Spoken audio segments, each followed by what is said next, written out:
नमस्कार साथियों, एक बार फिर से आप सभी का स्वागत है आपके अपने YouTube channel MKD IT studies पे। सभी साथियों को राम राम, राधे राधे, जय श्री कृष्णा। तो बताइए साथियों, कैसे हो? आशा करता हूँ सभी साथी स्वस्थ होंगे, मस्त होंगे और लगातार इस क्वेश्चन सीरीज़ के माध्यम से अपनी स्टडी का आनंद ले रहे होंगे। तो साथियों, जैसा कि आपको पता है, हम इलेक्ट्रीशियन थ्योरी के जो अति महत्वपूर्ण परीक्षा उपयोगी प्रश्न हैं उन पर हम लगातार चर्चा कर रहे हैं। इस क्वेश्चन सीरीज़ का पार्ट नंबर जो 18 है उसका हम आज सॉल्यूशन करने वाले हैं। तो चलिए साथियों, बिना देरी किए स्टार्ट करते हैं आज का सेशन और सीखते हैं कुछ इलेक्ट्रीशियन थ्योरी के नए क्वेश्चनों के बारे में। तो प्लीज़ साथियों, उससे पहले आपसे निवेदन रहेगा कि इस सेशन को अपने दोस्तों के साथ ज़्यादा से ज़्यादा शेयर करें ताकि आपके दोस्त भी इस परीक्षा उपयोगी क्वेश्चन सीरीज़ का लाभ प्राप्त कर सकें। तो चलिए साथियों, स्टार्ट करते हैं आज का अपना सेशन। आज का आपका पहला क्वेश्चन है, एक स्टेटर की विद्युत डिग्री क्या होती है? अब बताइए साथियों, एक स्टेटर की है वो इलेक्ट्रिकल डिग्री क्या होती है, ये आपको पूछा गया है। ऑप्शन ए दे रखा है आपका 180 डिग्री इंटू ध्रुवों की संख्या। ऑप्शन बी है 360 डिग्री इंटू पोलों की संख्या। ऑप्शन सी है 270 डिग्री इंटू पोलों की संख्या। ऑप्शन डी है 720 इंटू ध्रुवों की संख्या। और ऑप्शन ई है आपका 90 इंटू पोल्स की संख्या। अब बताइए साथियों, एक जो आपका मोटर या जनरेटर का जो भी है आपका स्टेटर होता है उसकी आपको इलेक्ट्रिकल डिग्री है वो आपको पूछी गई है। तो बताइए साथियों, क्या रहेगा इस क्वेश्चन का सही आंसर? प्लीज़ इसका जो भी सही आंसर है वो कमेंट बॉक्स में ज़रूर टाइप करें और प्लीज़ इस सेशन को अपने दोस्तों के साथ ज़्यादा से ज़्यादा शेयर करें। तो साथियों, इस क्वेश्चन का जो आपका सही आंसर रहने वाला है वो है ऑप्शन नंबर ए, यानी एक स्टेटर की जो आपकी इलेक्ट्रिकल डिग्री होती है वो आपकी 180 डिग्री इंटू पोल्स की संख्या होती है। ध्यान रखना साथियों, 180 इंटू पोल्स की संख्या है वो आपकी एक स्टेटर की इलेक्ट्रिकल डिग्री होती है। जैसे आपको 4 पोल दे दिए और बोले एक स्टेटर में 4 पोल है, तो आप इस स्टेटर की है जो इलेक्ट्रिकल डिग्री बताइए, तो आपको 180 इंटू 4 करना पड़ेगा। तो आपके पास है जो आंसर है वो 720 डिग्री आ जाएगा। ध्यान रखना साथियों, एक स्टेटर की जो इलेक्ट्रिकल डिग्री होती है वो आपकी 180 डिग्री इंटू पोल्स की संख्या होती है। तो इस प्रकार इस क्वेश्चन का आपका सही आंसर हो गया ऑप्शन नंबर ए। चलिए साथियों, चलते हैं नेक्स्ट क्वेश्चन पे। अगला आपका क्वेश्चन है, नीचे दिखाया गया चित्र निम्नलिखित में से कौन सा वक्र इंगित करता है? बताइए साथियों, ये जो आपको एक है वाइंडिंग का प्रकार दिखा रखा है, ये किस प्रकार की वाइंडिंग है ये आपको पूछा गया है। ऑप्शन ए दे रखा आपका फ्लैट लूप नॉन ओवरलैप वक्र। ऑप्शन बी है स्क्रीन वक्र। ऑप्शन सी है पेंचदार कुंडल वक्र। ऑप्शन डी है एकल परत बास्केट वक्र। और ऑप्शन ई आपका दोहरी परत बास्केट वक्र। अब बताइए साथियों, ये किस प्रकार की वाइंडिंग है जो आपको दर्शा रखी है? ये वाइंडिंग चैप्टर का आपका क्वेश्चन है और इसका सही आंसर है जो आपको कमेंट बॉक्स में टाइप करना है। तो साथियों, इस क्वेश्चन का जो आपका सही आंसर रहने वाला है वह है ऑप्शन नंबर सी, यानी ये जो आपको वाइंडिंग का प्रकार दिखा गया है ये आपका पेंचदार कुंडल वक्र है। ध्यान रखना साथियों, ये आपका पेच के समान ही आपको ऐसा दिखाई दे रहा होगा, ऐसे पेच के समान ही है जो आपको ये इसका प्रकार है प्रदर्शित हो रहा होगा। इसी कारण इसे कहते हैं पेचदार कुंडल वक्र। ध्यान रखना, ये पेच के समान दिखाई दे रहा है, इसी कारण इसको पेचदार कुंडल वक्र है जो कहा जाता है, जो आपके एक प्रकार की वाइंडिंग का प्रकार है। तो इस प्रकार इस क्वेश्चन का आपका सही आंसर हो गया ऑप्शन नंबर सी। चलिए दोस्तों, चलते हैं नेक्स्ट क्वेश्चन पे। अगला आपका क्वेश्चन है, हाफ वेव संशोधक को किसकी आवश्यकता होती है? अब साथियों, आप कंफ्यूज हो रहे होंगे कि ये संशोधक क्या भला है। तो साथियों, मैं आपको सिंपल लैंग्वेज में बता दूं, ये आपको रेक्टिफायर है। रेक्टिफायर को हिंदी में है जो आपका संशोधक कहा जाता है। बता दिए साथियों, हाफ वेव संशोधक में यानी हाफ वेव रेक्टिफायर में आपको कितने डायोडों की आवश्यकता होती है ये आपको पूछा गया है। ऑप्शन ए दे रखा है एक ब्रिज निर्माण में 4 डायोडों की। ऑप्शन बी है ब्रिज निर्माण में धातु संशोधकों की, ऑप्शन सी है 2 डायोड की, ऑप्शन डी है 1 डायोड की, और ऑप्शन ई है आपका ब्रिज निर्माण में 4 प्रतिरोधकों की। तो साथियों ब्रिज निर्माण का तो इसमें कोई लेना देना नहीं है। आपको हाफ वेव रेक्टिफायर का पूछा है तो बता दीजिए हाफ वेव रेक्टिफायर में जो कितने डायोड होते हैं, एकदम सिंपल क्वेश्चन है। इसका जल्द से जल्द है जो आपका सही आंसर है तो इसमें कमेंट बॉक्स में टाइप करें ताकि हम जल्द से जल्द है जो नेक्स्ट क्वेश्चन पे चल सकें। तो साथियों हाफ वेव रेक्टिफायर में जो आपके डायोडों की संख्या होती है वो होती है आपके 1। ध्यान रखना हाफ वेव में जो आपका 1 डायोड होता है, सेंटर टेप में आपके 2 डायोडों की आवश्यकता होती है, और ब्रिज प्रकार का जो आपका रेक्टिफायर होता है उसमें आपके 4 डायोडों की आवश्यकता होती है। तो ध्यान रखना यहाँ पे हमें हाफ वेव रेक्टिफायर पूछा है तो इस क्वेश्चन का हमारा सही आंसर क्या होगा, ऑप्शन नंबर डी, यानी हाफ वेव रेक्टिफायर में जो हम 1 डायोड का उपयोग करते हैं। ध्यान रखना साथियों।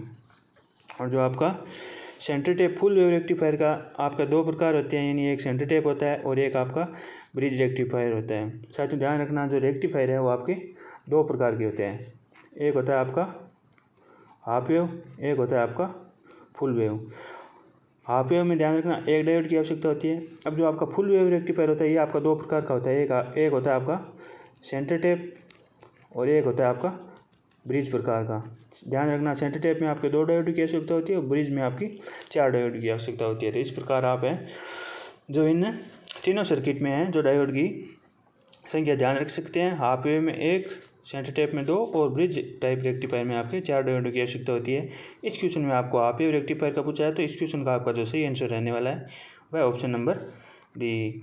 चलिए साथियों चलते हैं नेक्स्ट क्वेश्चन में। दोस्तों प्लीज़ इस सेशन को अपने दोस्तों के साथ ज़्यादा से ज़्यादा शेयर करें। अगला आपका क्वेश्चन है चुंबकीय स्टार्टर ध्रुवों की संख्या किसे संदर्भित करती है। अब बताइए साथियों आपकी मैग्नेटिक स्टार्टर पोल्स की संख्या है वो आपके किसे संदर्भित करती है, ये आपको पूछा गया। ऑप्शन ए आपका शक्ति लोड संपर्कों की संख्या, ऑप्शन बी है नियंत्रण संपर्कों की संख्या, ऑप्शन सी है उत्तरी पोल्स की संख्या, ऑप्शन डी है साउथ पोल्स की संख्या, और ऑप्शन ई है आपका इन सभी को।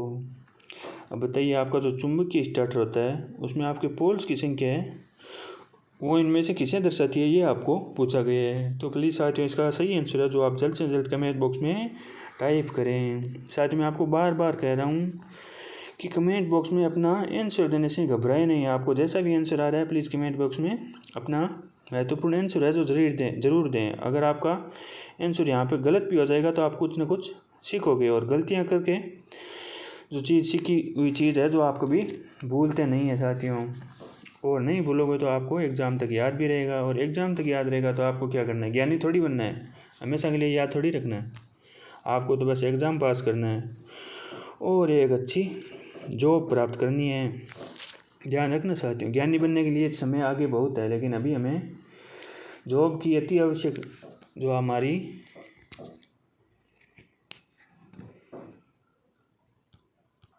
मूलभूत आवश्यकता है जो अभी ये बार क्या है जॉब है, कि एक कैसी भी हमें छोटी या बड़ी जॉब मिल जाए, ज्ञान लेते रहेंगे। तो इस प्रकार है जो इन महत्वपूर्ण प्रश्नों को आप बार बार प्रैक्टिस करते रहिए और अपने निरंतर है जो स्टडी में लगे रहिए। जॉब एक ना एक दिन आपको ज़रूर मिलेगी, क्योंकि मेहनत करने वालों को तो सफलता ज़रूर मिलती है। तो चलिए साथियों बताइए इस क्वेश्चन का आपका सही आंसर क्या रहेगा, यानी चुंबकीय स्टार्टर ध्रुवों की संख्या किसे संदर्भित करती है। तो इस क्वेश्चन का जो आपका सही आंसर रहने वाला है वह ऑप्शन नंबर बी। ध्यान रखना साथियों चुंबकीय स्टार्टर में जो ध्रुवों की संख्या है वो आपके नियंत्रण संपर्कों की संख्या को प्रदर्शित करती है। तो इस क्वेश्चन का सही आंसर क्या हो गया, ऑप्शन नंबर बी। चुंबकीय स्टार्टर पोल्स की संख्या आपके नियंत्रण संपर्कों की संख्या है उन्हें संदर्भित करती है, यानी संदर्भित करती है। तो इस क्वेश्चन का आपका सही आंसर हो गया ऑप्शन नंबर बी। चलिए दोस्तों चलते हैं नेक्स्ट क्वेश्चन पे। अगला आपका क्वेश्चन है निम्नलिखित में से किस अनुप्रयोग के लिए डीसी आवश्यक है। बताइए साथियों डीसी है वो इनमें से किसके लिए ज़रूरी है। ऑप्शन ए दे रखा आपका प्रदीपन, ऑप्शन बी है machine shop motor, option C है विद्युत कर्षण मोटर, ऑप्शन डी है विद्युत घरेलू उपकरण, और ऑप्शन ई है आपका इनमें से कोई नहीं। तो बताइए साथियों डीसी का अनुप्रयोग है उनमें से कौन सा है। तो साथियों इस क्वेश्चन का जो आपका सही आंसर रहने वाला है वह ऑप्शन नंबर सी, यानी विद्युत कर्षण मोटर में है जो आपकी डीसी आवश्यक होती है। ध्यान रखना चाहते हो विद्युतकर्षण मोटर होती है उसमें आपकी डीसी सप्लाई आवश्यक होती है। अब आपको पता है विद्युत घरेलू उपकरण हम एसी से भी चला सकते हैं। ध्यान रखना चाहते हो इसमें कोई डीसी की आवश्यकता नहीं है। और मशीन शॉप मोटर यानी जब हम कारखानों वगैरह में मोटरें देखती है वो आपकी एसी से भी चलती है, डीसी आवश्यक नहीं है। अब आपको प्रदीपन यानी हम घरों में जो प्रकाश के लिए हमें एसी से भी प्रकाश उत्पन्न कर सकते हैं। कोई डीसी है जो आवश्यक नहीं है। ध्यान रखना चाहते हो आवश्यक है जो विद्युतकर्षण मोटर की है जो हमें डीसी आवश्यक ही है, उसमें है जो आपका डीसी के बगैर आपका कार्य नहीं होगा। ध्यान रखना ये सारे कार्य है विद्युत घरेलू उपकरण मशीन शॉप मोटर और प्रदीपन है ये आपके एसी से भी संपन्न हो सकते हैं, लेकिन जो विद्युतकर्षण मोटर है उसके लिए आपको डीसी की आवश्यकता चाहिए। तो इस क्वेश्चन का आपका सही आंसर हो गया ऑप्शन नंबर सी। चलिए दोस्तों चलते हैं नेक्स्ट क्वेश्चन पे। अगला आपका क्वेश्चन है मैट्रिक सिस्टम में सुपर इनेबल्ड तांबे के तार का आकार किस में दिया जाता है। अब बताइए साथियों मैट्रिक सिस्टम में जो आपका सुपर कॉपर का इनेबल्ड वायर होता है उसका आकार किस में दिया जाता है ये आपको पूछा गया है। ऑप्शन ए आपका व्यास में, ऑप्शन बी है अनुप्रस्थ काट का क्षेत्रफल स्क्वायर में, ऑप्शन सी है गेज संख्या में, ऑप्शन डी है प्रतिरोध ओम में और ऑप्शन ई आपका आयतन स्क्वायर में। अब बताइए साथियों मैट्रिक सिस्टम में आपके सुपर इनेबल्ड तांबे का तार होता है। ध्यान रखना साथियों सुपर इनेबल्ड तांबे का तार है ज़्यादातर है जो हम मशीनों की वाइंडिंग में काम में लेते हैं। अब बताइए इसमें मैट्रिक सिस्टम में जो इसका आकार है वो किस में व्यक्त करते हैं। ऑप्शन है ए व्यास अनुप्रस्थ काट क्षेत्रफल प्रतिरोध ओम, गेज संख्या में, आयतन स्क्वायर। क्या रहेगा इसका सही आंसर। तो साथियों इस क्वेश्चन का जो आपका सही आंसर रहने वाला है वह ऑप्शन नंबर ए यानी व्यास में है जो हम सुपर इनेबल्ड तांबे के तार का है जो आकार देते हैं। ध्यान रखना इसे किसके द्वारा मापते हैं SWG के द्वारा। SWG क्या होता है आपका स्टैंडर्ड वायर गेज। ध्यान रखना स्टैंडर्ड वायर गेज है जो आपका तार का साइज है वो आपका व्यास में मापता है। ध्यान रखना साथियों जितना आपका SWG अधिक होगा उतना ही आपका तार का साइज है वो क्या होगा छोटा होगा। ध्यान रखना साथियों ये आपके व्युत्क्रमानुपाती होते हैं यानी SWG आपका अधिक है तो आपका तार का साइज क्या है कम है। ध्यान रखना या हम कह सकते हैं छोटा है। तो इस क्वेश्चन का सही आंसर हो गया आपका option number A matric system में जो हम सुपर इनेबल्ड कॉपर वायर होता है उसका व्यास है जो में मापते हैं। ध्यान रखना। चलिए साथियों चलते हैं नेक्स्ट क्वेश्चन पे। अब ये कोई आंसर होने वाले थोड़ी है प्रतिरोध ओम में, इसका क्या लेना देना है इस क्वेश्चन से। अनुप्रस्थ काट क्षेत्रफल में नहीं देते हैं, गेज संख्या में नहीं देते हैं, आयतन में नहीं देते हैं। ये तार का आकार आपको पूछा है ये आपका व्यास में देखते हैं। ध्यान रखना। अगला आपका क्वेश्चन है यदि ध्रुवों की संख्या 4 है और स्लॉट की संख्या 24 है तो ध्रुव पिच क्या रहेगी। अब बताइए साथियों आपको पोल की संख्या दे रखी है और आपको स्लॉट की संख्या दे रखी है और आपको पोल पिच है वो आपको पूछा गया है। तो पोल पिच आपकी क्या होती है स्लॉट की संख्या बटा पोल्स की संख्या। ध्यान रखना ये आपका फॉर्मूला होता है पोल पिच ज्ञात करने का, स्लॉट की संख्या बटा पोल्स की संख्या। अब स्लॉट की संख्या आपको कितनी दे रखी है 24 है और पोल की संख्या क्या है 4 है तो आपका पोल पिच आ जाएगा वो क्या आ जाएगा 6 आ जाएगा। ध्यान रखना। तो इस क्वेश्चन का आपका सही आंसर रहने वाला है ऑप्शन नंबर सी। ध्यान रखना साथियों अगर ये आपको फॉर्मूला याद है तो आपका चंद सेकंड का ये क्वेश्चन है, चंद सेकंड में है जो आपका इसका करेक्ट आंसर है दे सकते हो। ध्यान रखना पोल पिच बराबर क्या होता है स्लॉट की संख्या बटे पोल्स की संख्या। स्लॉट की संख्या आपकी 24 है, पोल्स की संख्या आपकी 4 है और आपका पोल पिच कितना आ जाएगा 6 आ जाएगा। तो इस क्वेश्चन का आपका सही आंसर हो गया ऑप्शन नंबर सी। चलिए तो साथियों चलते हैं नेक्स्ट क्वेश्चन पे। दोस्तों प्लीज़ इस सेशन को अपने दोस्तों के साथ ज़्यादा से ज़्यादा शेयर करें। अगला आपका क्वेश्चन है यदि एक संधारित्र प्रकार की पंखे की मोटर में कुंडल की कुल संख्या 16 है तो प्रत्येक समूह में कुंडल की संख्या क्या होगी। बताइए साथियों आपकी कैपेसिटर प्रकार की एक फैन की मोटर है जिसमें आपकी कुंडलों की यानी कुल कॉइल की संख्या जो आपकी 16 दे रखी है टोटल। ध्यान रखना। अब प्रत्येक समूह में कुंडल की संख्या पूछी है तो ध्यान रखना साथियों पंखे में कैपेसिटर प्रकार के पंखे में ये पंखे की मोटर है जिसमें हम कितनी वाइंडिंग काम लेते हैं 2 वाइंडिंग काम लेती है। एक आपकी होती है स्टार्टिंग वाइंडिंग और एक होती है आपकी रनिंग वाइंडिंग। अब आपको कुल संख्या है वो आपकी 16 दे रखी है तो दोनों में कितनी हो जाएगी ध्यान रखना साथियों 8 हो जाएगी। तो इस क्वेश्चन का आपका सही आंसर रहेगा ऑप्शन नंबर सी यानी 8 कॉइल है जो आपकी प्रत्येक समूह में रहेगी। समूह है यहाँ पे समूह है जो आपको साथियों ध्यान रखना समूह है स्टार्टिंग और रनिंग वाइंडिंगों को माना गया है। तो हमारी 8 है वो स्टार्टिंग वाइंडिंग में हो जाएगी कॉइल्स, और 8 है तो आपकी रनिंग वाइंडिंग में हो जाएगी। तो इस प्रकार इस क्वेश्चन का आपका सही आंसर हो गया ऑप्शन नंबर सी। चलिए साथियों चलते हैं नेक्स्ट क्वेश्चन पे। अगला आपका क्वेश्चन है, एक विभक्त वलय प्रेरण मोटर में कितने विभक्त वलय होते हैं? ध्यान रखना साथियों, विभक्त वलय मोटर में आपको स्लिप रिंग पूछा गया है। ध्यान रखना साथियों, एक विभक्त वलय मोटर में कितने विभक्त वलय होते हैं? ऑप्शन ए है 2, ऑप्शन बी है 3, ऑप्शन सी है 4, ऑप्शन डी है 5 और ऑप्शन ई है आपका 6। बताइए साथियों, आपका जो विभक्त वलय मोटर होता है, विभक्त वलय स्लिप फेज प्रेरण मोटर, उसमें आपको स्लिप रिंग की संख्या है जो पूछी गई है। क्या रहेगा इसका सही आंसर? इसका सही आंसर है वो प्लीज़ साथियों जल्द से जल्द है कमेंट बॉक्स में टाइप करें, ताकि हम जल्द से जल्द है वो नेक्स्ट क्वेश्चन पे गमन कर सकें। तो बताइए साथियों क्या रहेगा सही आंसर? दोस्तों इस क्वेश्चन का आपका सही आंसर रहने वाला है ऑप्शन नंबर बी, यानी एक विभक्त वलय प्रेरण मोटर में है, जो विभक्त वलय है वो हम कितने काम में लेते हैं? 3 काम में लेते हैं। ध्यान रखना साथियों, इस क्वेश्चन का सही आंसर रहेगा ऑप्शन नंबर बी। ध्यान रखना साथियों, आपकी एक होती है स्लिप रिंग, एक होती है आपकी स्लिप रिंग। स्लिप रिंग हम एसी आउटपुट प्रदान करने के लिए काम में लेते हैं, या एसी के लिए है जो हम स्लिप रिंग काम में लेते हैं, और डीसी के लिए हम स्लिप रिंग काम में लेते हैं। ये आपको ध्यान रखना साथियों, एसी के लिए स्लिप रिंग और डीसी के लिए स्लिप रिंग काम में लेते हैं। इस क्वेश्चन में आपको एक स्लिप फेज प्रेरण मोटर में स्लिप रिंग पूछा है, तो स्लिप रिंग की संख्या जो आपकी 3 रहने वाली है। ध्यान रखना, इस क्वेश्चन का सही आंसर हो गया ऑप्शन नंबर बी। चलिए साथियों चलते हैं नेक्स्ट क्वेश्चन पे। अगला आपका क्वेश्चन है, एक एसी सर्वो मोटर मूल रूप से क्या है? इन जो आपकी एक एसी सर्वो मोटर है वो मूल रूप से क्या है, ये आपको पूछा गया है। ऑप्शन ए आपकी हिस्टैरिसीस मोटर, ऑप्शन बी है समकालिक मोटर, ऑप्शन सी है DC shunt motor, option D है 2 फेज प्रेरण मोटर, और ऑप्शन ई है आपकी डीसी संयुक्त मोटर। तो बताइए साथियों, आपकी एसी सर्वो मोटर है वो हम इनमें से कौन सी मोटर है जिसे हम एसी सर्वो मोटर कह सकते हैं, ये आपको पूछा गया है। तो साथियों इस क्वेश्चन का जो आपका सही आंसर रहने वाला है वह ऑप्शन नंबर डी, यानी 2 फेज प्रेरण मोटर है उसे हम एसी सर्वो मोटर के रूप में भी जानते हैं। ध्यान रखना साथियों, 2 फेज प्रेरण मोटर होती है उसे हम एसी सर्वो मोटर के रूप में भी जानते हैं। इस क्वेश्चन का सही आंसर हो गया ऑप्शन नंबर डी। अब साथियों आपको पता होना चाहिए हिस्टैरिसीस मोटर क्या होती है, आपकी नियत गति वाली मोटर होती है। और ध्यान रखना इसका जो प्रयोग है वो घड़ियों वगैरह में हम करते हैं, और ध्यान रखना इसका है नॉइसलेस ऑपरेशन होता है, ये आवाज़ नहीं करती है बिल्कुल भी। और आपकी तुल्यकालिक मोटर क्या होती है? नियत गति वाली मोटर होती है।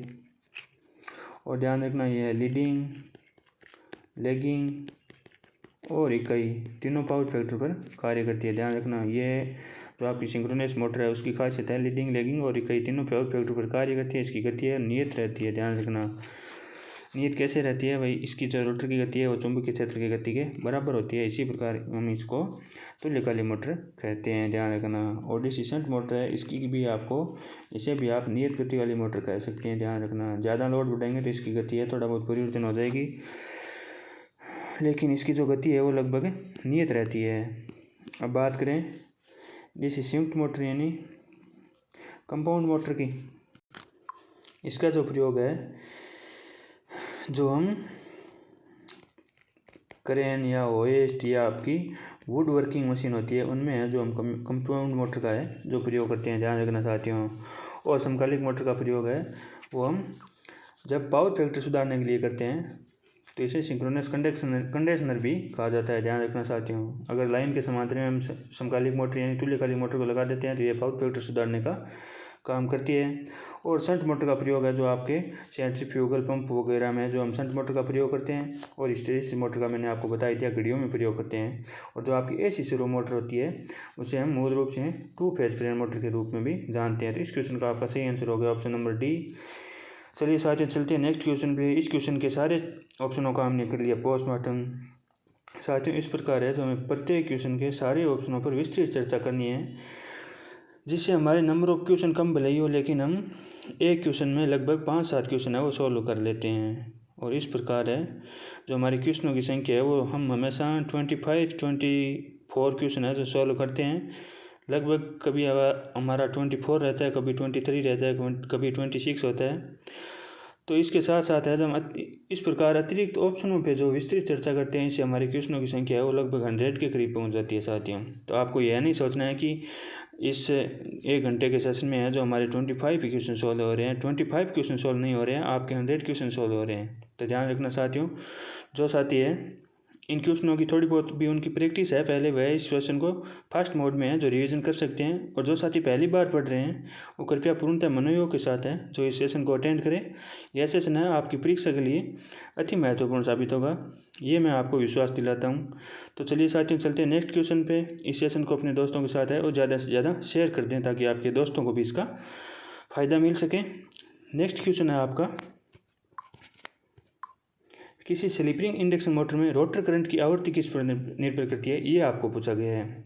बताइए साथियों, आपकी स्लिपिंग इंडक्शन मोटर है उसमें रोटर करंट की आवृत्ति है वो किस पे डिपेंड करती है, ये बताना है आपको। ऑप्शन ए आपका रोटर कंडक्टर, ऑप्शन बी है रोटर इंडक्टर, ऑप्शन सी है स्लिप की मात्रा, ऑप्शन डी है इंडक्टिव रिएक्टेंस और ऑप्शन ई आपका इन सभी पे।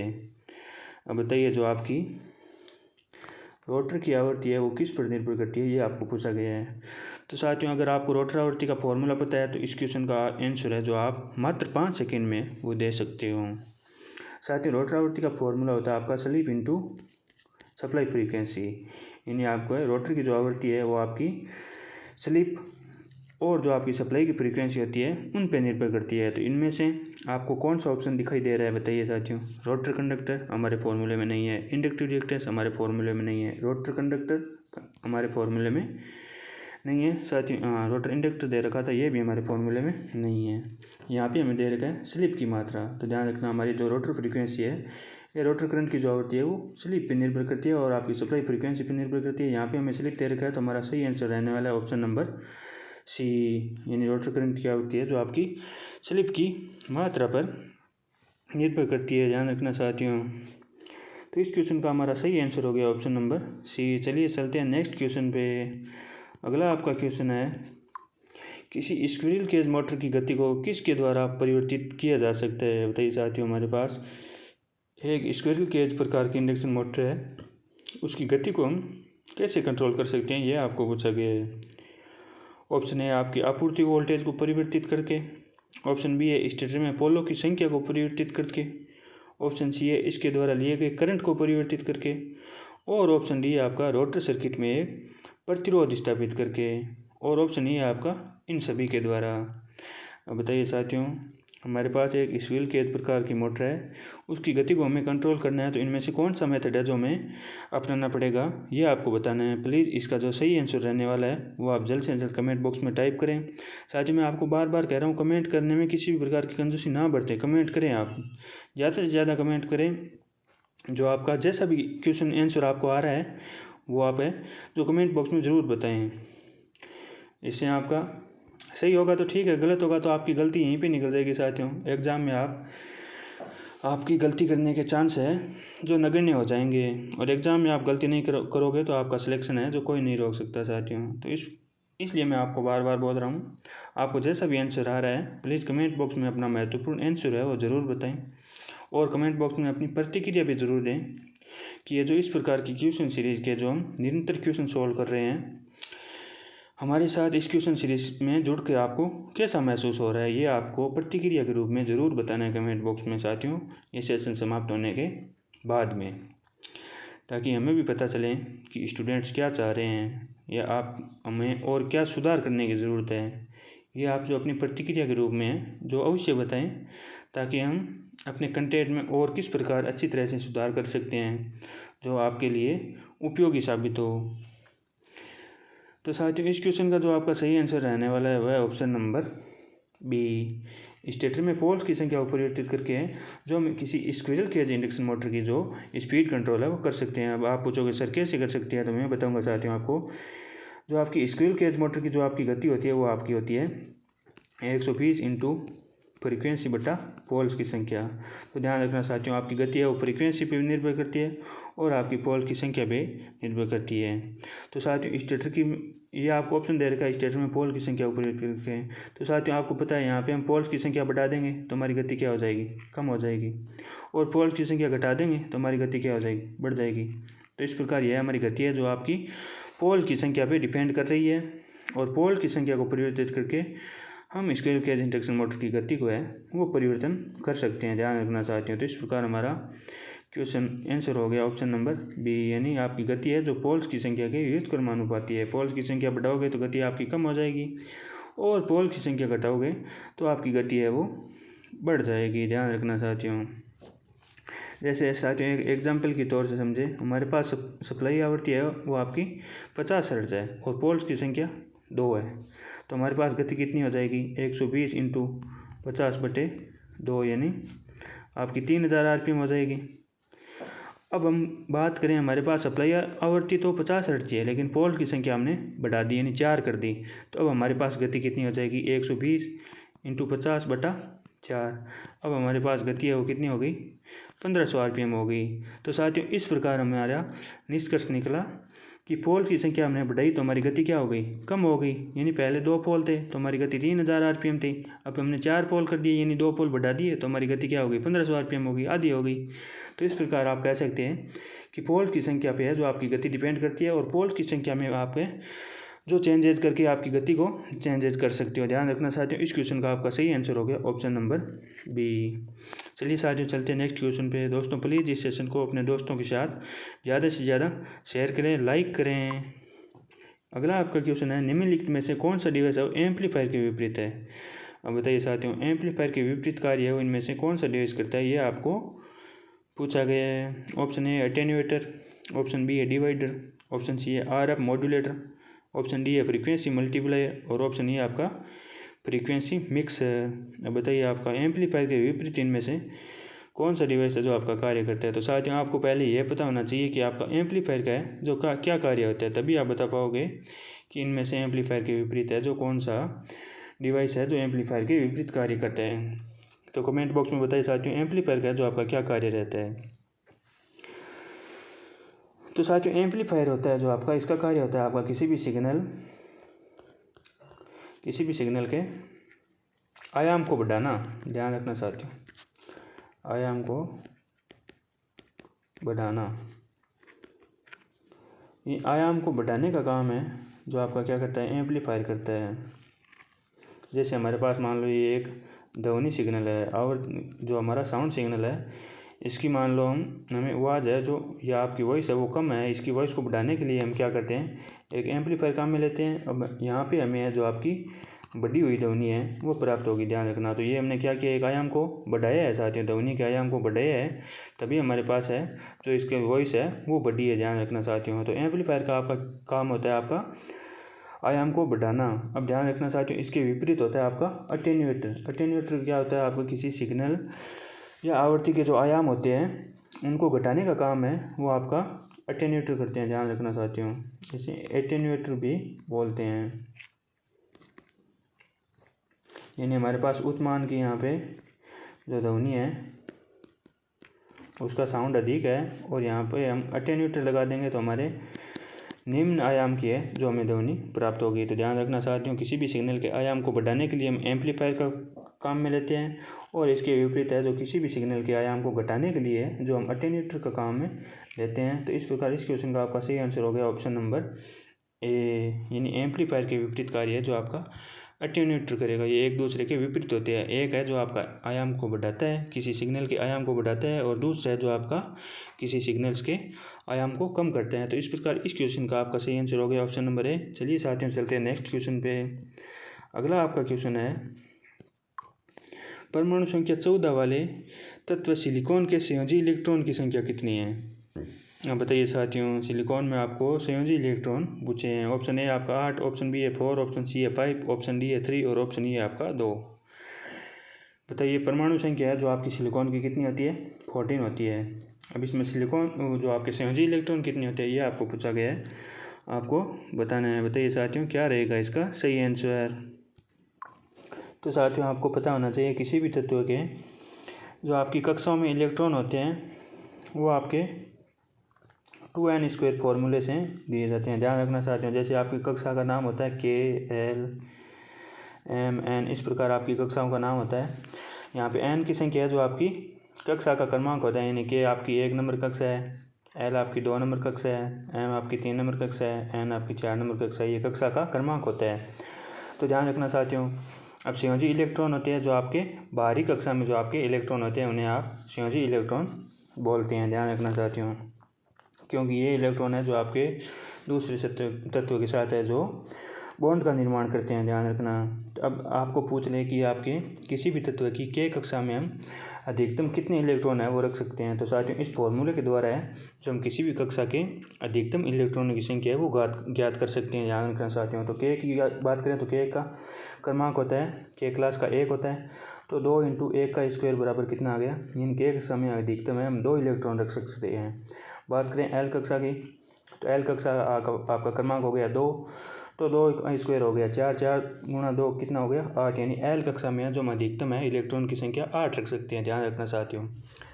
बात करें इसी प्रकार एम की, तो एम का आपका क्रमांक हो गया 3, 3 का स्क्वायर हो गया 9 और 9 × 2 हो गया 18। ध्यान रखना। इसी प्रकार बात करें एन की, तो एन का आपका क्रमांक हो गया 4, 4 का स्क्वायर हो गया 16 यानी 32। तो इस प्रकार है जो 2n² फॉर्मूले के द्वारा हम किसी भी कक्षा के इलेक्ट्रॉनों को रखते हैं। अधिकतम इलेक्ट्रॉन है किसी भी कक्षा में वो किस फॉर्मूले के द्वारा रखते हैं, 2n² द्वारा। ध्यान रखना साथियों। तो अब आपको पूछा गया है सिलिकॉन का, सिलिकॉन के आपके कितने होते हैं, परमाणु संख्या 14 होती है। ध्यान रखना सब साथियों। इसमें आप पहली कक्षा में 2 इलेक्ट्रॉन रख सकोगे, दूसरी कक्षा में 8 इलेक्ट्रॉन, तो आपके कितने हो गए, 2 और 8 10 तो हो गए। तो अब आपके बचे कितने, 4 इलेक्ट्रॉन। तो आपके तीसरी कक्षा में जो कितने इलेक्ट्रॉन रहेंगे, 4 इलेक्ट्रॉन रहेंगे।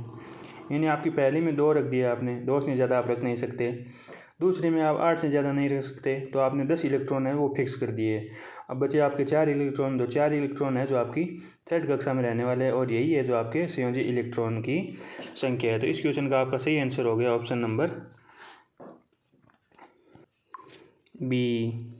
सिलिकॉन के जो आपके संयोजी इलेक्ट्रॉनों की संख्या होती है वो आपकी 4 होती है। ध्यान रखना साथियों।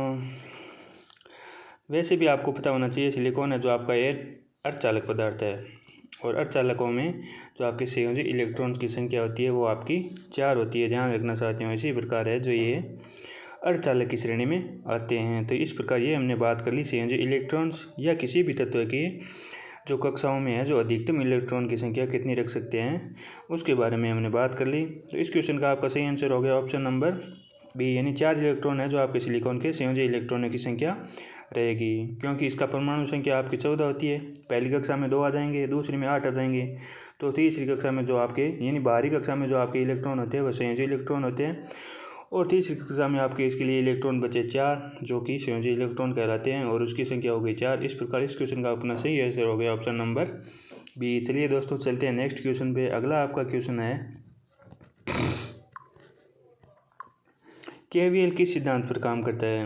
अब बताइए साथियों, किरचॉफ का जो वोल्टेज का नियम है वो किस सिद्धांत पर कार्य करता है, यह आपको पूछा गया है। ऑप्शन ए आवेश संरक्षण का नियम, ऑप्शन बी है ऊर्जा संरक्षण का नियम, ऑप्शन सी है अन्योन्य प्रेरण का नियम, ऑप्शन डी है विद्युत चुंबकीय प्रभाव का नियम, और ऑप्शन ई है आपका फलक संरक्षण का नियम।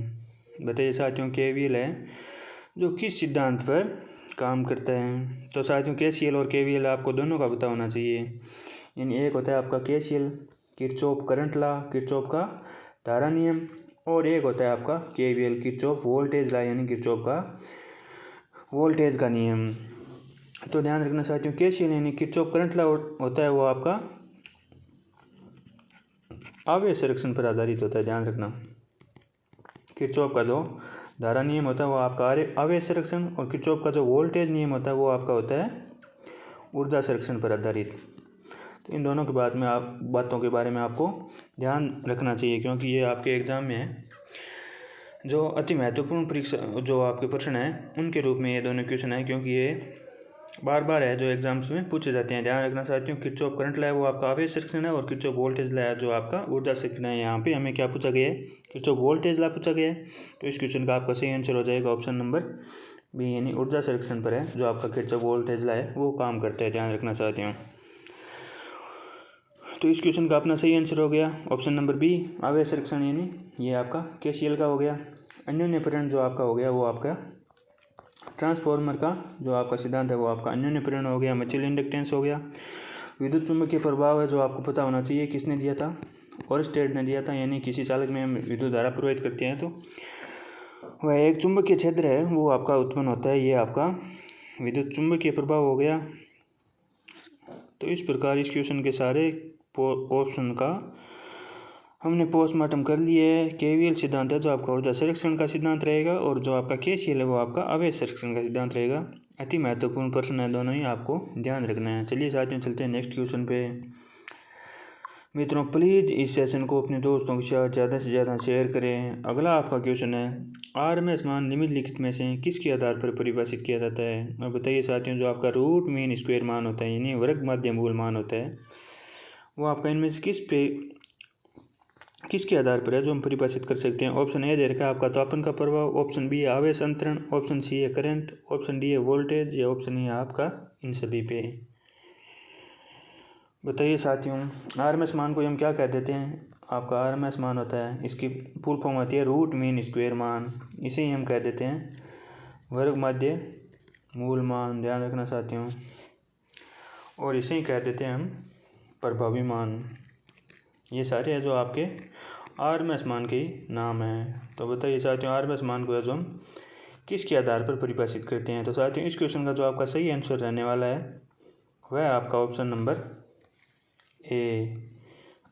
आरएमएस मान को है जो हम हीटिंग इफेक्ट पे परिभाषित करते हैं। ध्यान रखना तापमान का प्रभाव है उस पर है जो हम आरएमएस मान को परिभाषित करते हैं। ध्यान रखना साथियों, इस क्वेश्चन का आपका सही आंसर हो गया ऑप्शन नंबर ए। अब साथियों बात करें करंट, जिसे हम कहते हैं धारा, मात्रक आपका एम्पीयर होता है।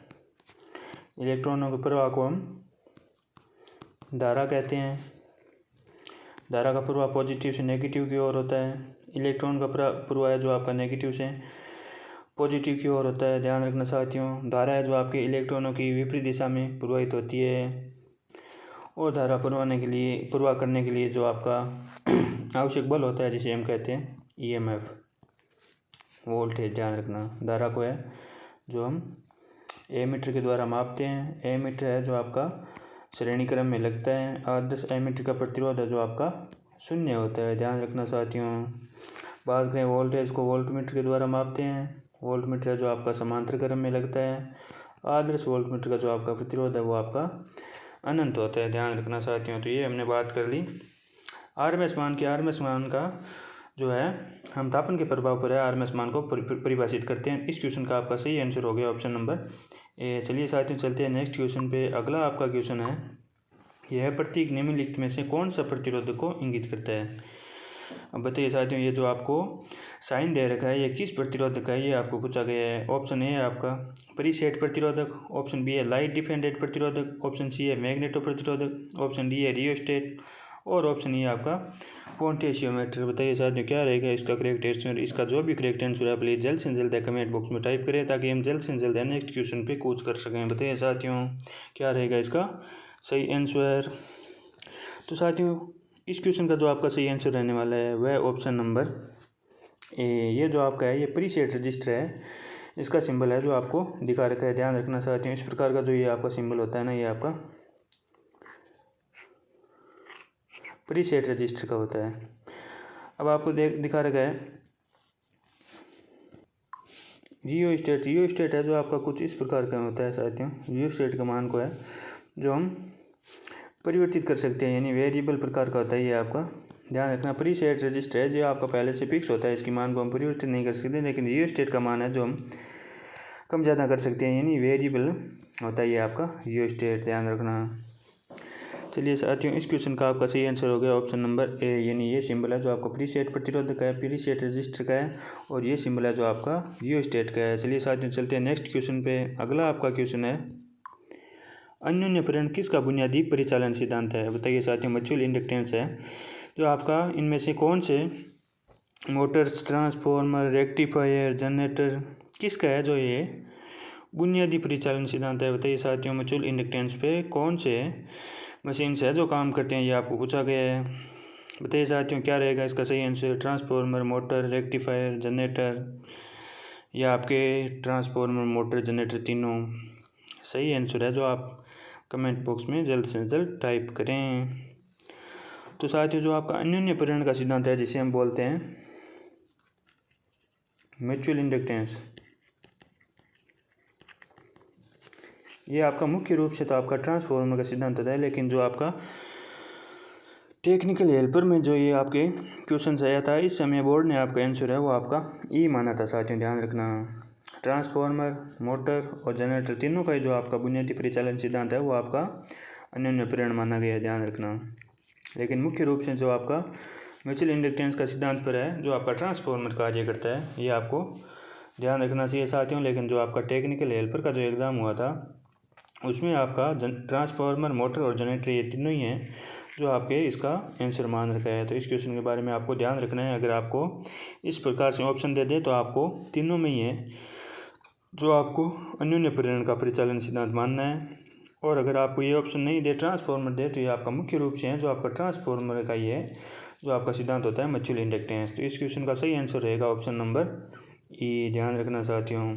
क्योंकि आपका टेक्निकल हेल्पर का जो एग्ज़ाम हुआ था राजस्थान में, जिसका नाम अब टेक्नीशियन 3 कर दिया गया है, उस एग्ज़ाम में ये आपका क्वेश्चन है जो पूछा गया था, और बोर्ड ने आपका सही आंसर है वो ट्रांसफॉर्मर, मोटर और जनरेटर तीनों को ही मानना है।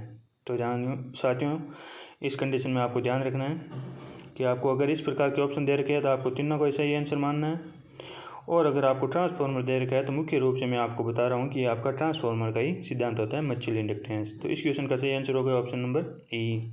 साथियों रेक्टिफायर की हम बात कर चुके हैं।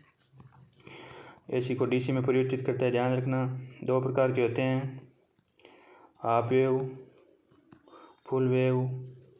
हाफ वेव में आपके एक डायोड की आवश्यकता होती है। फुल वेव आपके 2 प्रकार के होते हैं, एक होता है सेंटर टैप, एक होता है आपका ब्रिज टाइप, ध्यान रखना। सेंटर टैप में आपके 2 डायोडों की आवश्यकता होती है और ब्रिज टाइप में आपके 4 डायोडों की आवश्यकता होती है, ध्यान रखना साथियों। रेक्टिफायर को हम हिंदी में क्या बोलते हैं, संशोधक बोल देते हैं, और इसका मुख्य कार्य क्या होता है, एसी टू डीसी होता है। तो चलिए साथियों चलते हैं नेक्स्ट क्वेश्चन पे।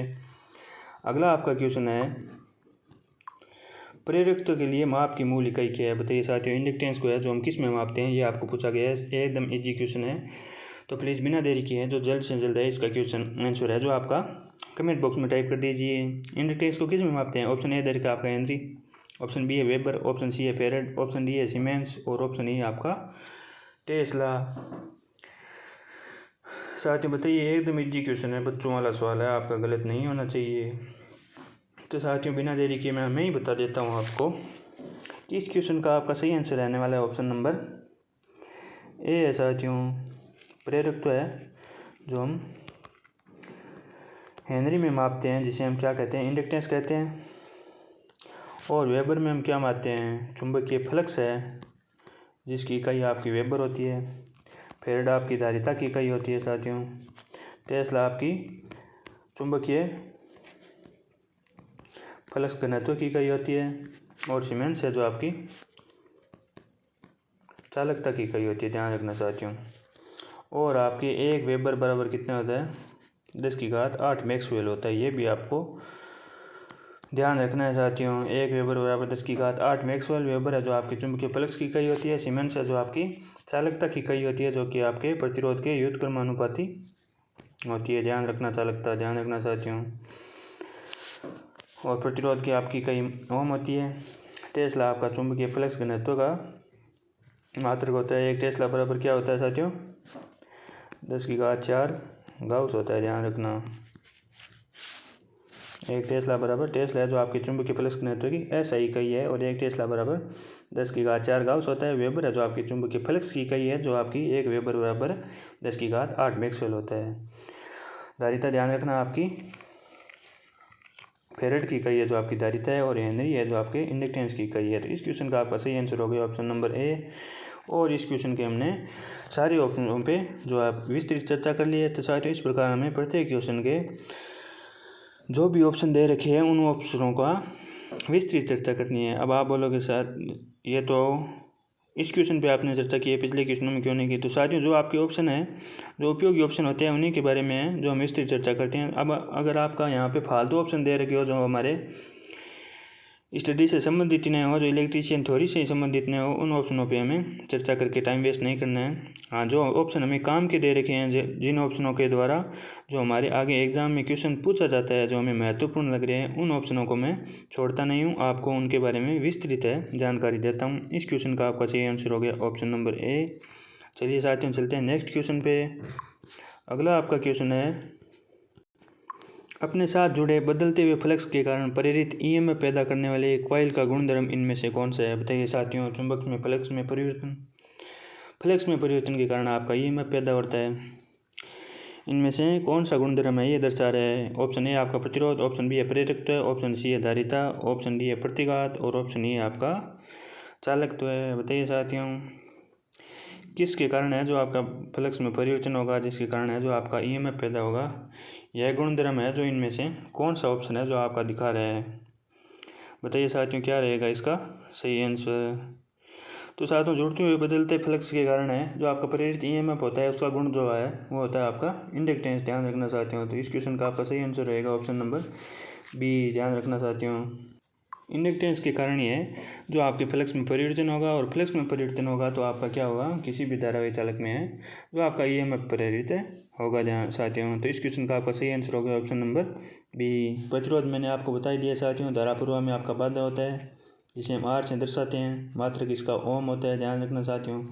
और ये है जो आपका चालकता के व्युत्क्रम होता है। धारिता आपको मैंने अभी हमने चर्चा की है क्या होती है, फेरेड होती है इसका इकाई धारिता को। और ध्यान रखना साथियों कैपेसिटर की है जो हम सामान्यतः जो माइक्रोफेड में है जो कैपेसिटर की धारिता को मापते हैं। चालकता मैंने आपको बता दिया या आपकी प्रतिरोध की व्युत्क्रमानुपाती होती है। इसका मात्रक है जो आपका महो या हम कह सकते हैं सीमेंस होता है, जिसे हम महो इनवर्स से भी दर्शाते हैं। ध्यान रखना साथियों। और प्रतिघात का है जो आपका जिसे हम रिएक्टेंस बोलते हैं, और रिएक्टेंस की जो आपकी इकाई है वो भी आपकी क्या होती है, ओम होती है साथियों। ध्यान रखना रिएक्टेंस को है जो हम अक्स से दर्शाते हैं। ध्यान रखना साथियों। तो इस प्रकार इस क्वेश्चन का जो आपका सही आंसर रहने वाला है, यानी बदलते हुए फ्लक्स के कारण जो आपका प्रेरित ईएमएफ है उसका गुणधर्म है जो आपका इंडक्टेंस दर्शाते हैं, जिसकी इकाई भी हमने पिछले क्वेश्चन में चर्चा की है क्या होती है, हेनरी होती है। ध्यान रखना साथियों प्रेरक की इकाई है जो आपकी हेनरी होती है। तो इस क्वेश्चन का आपका सही आंसर ऑप्शन बी रहने वाला है। चलिए साथियों चलते हैं नेक्स्ट क्वेश्चन पे। दोस्तों प्लीज़ इस सेशन को अपने दोस्तों के साथ ज़्यादा से ज़्यादा शेयर करें। अगला आपका क्वेश्चन है, वाटमीटर निम्न में से कौन सा प्रभाव प्रयुक्त किया जाता है? बताइए साथियों वाटमीटर में इनमें से हम कौन सा इफेक्ट है जो काम में लेते हैं? ऑप्शन ए दे रखा आपका विद्युत गति के प्रभाव, ऑप्शन बी है स्थिर विद्युत प्रभाव, ऑप्शन सी है रासायनिक प्रभाव और ऑप्शन डी है तापीय प्रभाव। ऑप्शन ए आपका इनमें से कोई नहीं। बताइए साथियों वाटमीटर में इनमें से कौन सा प्रभाव प्रयुक्त किया जाता है? तो साथियों इस क्वेश्चन का जो आपका सही आंसर रहने वाला है वह ऑप्शन नंबर ए। वाटमीटर में है जो विद्युत गति के प्रभाव है वो काम में लेते हैं। ध्यान रखना साथियों ये आपका वैद्युतिक उपकरण वाला चैप्टर है, ये भी आपका इंपॉर्टेंट वेटेज रखता है एग्जाम्स में। ध्यान रखना साथियों इससे किसी न किसी इंस्ट्रूमेंट का क्वेश्चन है जो आपका एग्जाम में आ ही जाते हैं। यहाँ पे आपको वाटमीटर में प्रभाव पूछा गया है, तो इस क्वेश्चन का आपका सही आंसर रहने वाला है ऑप्शन नंबर ए विद्युत गति के प्रभाव। अब साथियों स्थिर विद्युत प्रभाव पर आपको पता होना चाहिए इंपॉर्टेंट फैक्ट है कि जो आपकी फोटोकॉपी मशीन होती है ना, फोटोकॉपी मशीन होती है वो आपकी स्थिर विद्युत प्रभाव पर काम करती है। ध्यान रखना साथियों। और रासायनिक प्रभाव का काम है, रासायनिक प्रभाव का है जिसका उपयोग हम बैटरी या सेल पे हैं, जो रासायनिक प्रभाव हमें देखने को मिलता है। और जो आपका तापीय प्रभाव होता है ये आपका हो गया हीटर हो गया, गीजर हो गया, इमर्शन रॉड हो गई,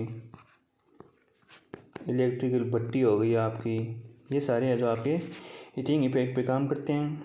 और बैटरी और सेल में हम केमिकल इफेक्ट देखने को मिलता है। और विद्युत गति के प्रभाव है जो आपका वाटमीटर में देखने को मिलता है। और आपका स्थिर विद्युत प्रभाव है वो ध्यान रखना साथियों फोटोकॉपी मशीन में काम में लेते हैं। तो इस क्वेश्चन का आपका सही आंसर हो गया ऑप्शन नंबर ए विद्युत गति के प्रभाव है वो हम वाटमीटर में काम में लेते हैं। ध्यान रखना साथियों रासायनिक प्रभाव भी कि आपका ध्यान में रखना है, बैटरी और सेल में है जो हम रासायनिक प्रभाव काम में लेते हैं। और तापीय प्रभाव है जो आपका heater geyser toaster immersion rod electrical भट्टी इलेक्ट्रिकल फर्नेस ये सारे हैं जो आपके तापीय प्रभाव पर काम करते हैं। और आपकी फोटोकॉपी मशीन है वो आपकी स्थिर विद्युत प्रभाव पर काम करती है। तो साथियों चलिए चलते हैं नेक्स्ट क्वेश्चन पे। इस क्वेश्चन का आपका आंसर हो गया ऑप्शन नंबर ए। अगला आपका क्वेश्चन है और आज के सेशन का अंतिम क्वेश्चन है। ये जो आपको प्रतीक दिखा रखा है या दर्शा रखा है ये इनमें से कौन से ऑप्शन को इंगित करता है, ये आपको पूछा गया है। किसका प्रतीक आपको दर्शा रखा है? ऑप्शन ए आपका ऑसिलेटर लैंप, ऑप्शन बी है ट्रांसफार्मर वाला लैंप, ऑप्शन सी है नियॉन लैंप, ऑप्शन डी है चमकदार संकेतक लैंप और ऑप्शन ए आपका लाइटनिंग प्रोजेक्टर। बताइए साथियों क्या रहेगा इसका सही आंसर किसका सिंबल है जो आपको दर्शा रखा है। तो साथियों ये जो आपको है ये ट्रांसफार्मर वाला लैंप है, इसका सिंबल है आपको दर्शा रखा है, ध्यान रखना साथियों। ट्रांसफार्मर वाले लैंप का जो आपका सिंबल है ये आपका कुछ इस प्रकार होता है। तो इस क्वेश्चन का आपका सही आंसर हो गया ऑप्शन नंबर बी। अब साथियों आपको नियॉन लैंप दे रखा है, ध्यान रखना नियॉन लैंप का है जो हमारा टेस्ट होता है ना उसमें हमें देखने को मिलता है नियॉन लैंप। अगर आपको नियॉन ट्यूब का पूछ ले तो नियॉन ट्यूब है जो हम ज़्यादातर विज्ञापन लगे होते हैं ना, जो हम देखते हैं बड़े बड़े शहरों में विज्ञापन लगे होते हैं, विज्ञापनों में है जो नियॉन साइन ट्यूब का काम में लेते हैं। नियॉन लैंप होता है जो आपका हम ज़्यादा अधिकतर में टेस्ट में देखने को मिलता है। तो इस क्वेश्चन का आपका सही आंसर हो गया ऑप्शन नंबर ए, यानी ये जो आपका सिंबल है वो आपका ट्रांसफार्मर वाला लैंप है, इसका ये सिंबल है आपको दिखाया गया है। तो चलिए साथियों ये हमने आज के सेशन के जो हमारे क्वेश्चन थे उन पर हमने पूरी चर्चा कर ली है, उनका प्रॉपर सॉल्यूशन हमने कर लिया है। अब भी अगर आपको किसी भी क्वेश्चन में डाउट हो तो प्लीज़ अपना डाउट है वो कमेंट बॉक्स में टाइप कर दें, आपको उसका संतोषपूर्ण जवाब है वो जल्दी मिल जाएगा। ध्यान रखना साथियों किसी भी प्रकार का डाउट है वो मन में नहीं रखना है, कमेंट बॉक्स में टाइप कर दें, आपको उसको एकदम संतोषपूर्ण है जो आपको जवाब मिलेगा आपको एकदम संतुष्ट करवाया जाएगा। किसी भी प्रकार का आपका डाउट है उसका सॉल्यूशन है प्रॉपर किया जाएगा। ध्यान रखना साथियों तो इस प्रकार है जो अपने मन में किसी भी प्रकार का डाउट नहीं रखें, बिना संकोच किए कमेंट बॉक्स में अपना जो डाउट है वो टाइप कर दें, वहीं पे आपको उसका सॉल्यूशन मिल जाएगा साथियों। तो साथियों आज के सेशन में हमारे सारे क्वेश्चन समाप्त हो चुके हैं।